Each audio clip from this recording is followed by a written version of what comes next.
50 years after Martin Luther King Jr.'s assassination, his dream of eradicating poverty through social movement remains relevant today. As a tribute to King's legacy, the Smithsonian National Museum of African American History and Culture and the National Museum of American History have collaborated on an exhibition that is not just about poverty, but American democracy and political and social change. Viewers Mariama Diallo has more.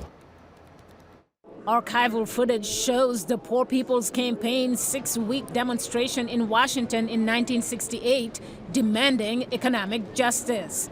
Curator Aaron Bryant says the movement attracted protesters from across America and represented Martin Luther King's final and most ambitious dream. King had always been concerned about poverty as an issue. I mean, he was a social gospel preacher in the tradition of many social gospel preachers, including his own father and grandfather.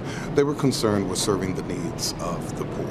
While some reports note that between 1964 and 1974, the poverty rate fell from 19 to 11.2%, the hardship, which affected people of every race, age, and religion, marked a critical transition in the civil rights movement, he says. The campaign officially launched, publicly launched, on May 12th with the Mother's Day March. By May 13th, people were on the National Mall and building this city.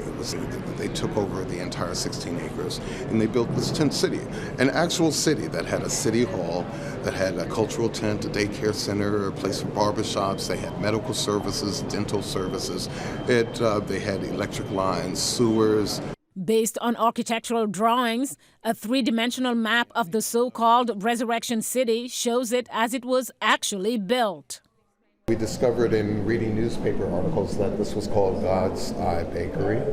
Looking at photographs, we ran across a photograph and found out that the daycare center was actually called the Coretta Scott King Daycare Center. Oh, wow. The exhibition features photographs, signs, lapel buttons, wooden tent panels, and rare archival film showing what it was like during the 6 weeks of the campaign, along with the oral histories as told by those who helped organize the campaign, such as Marion Wright Edelman and Andrew Young.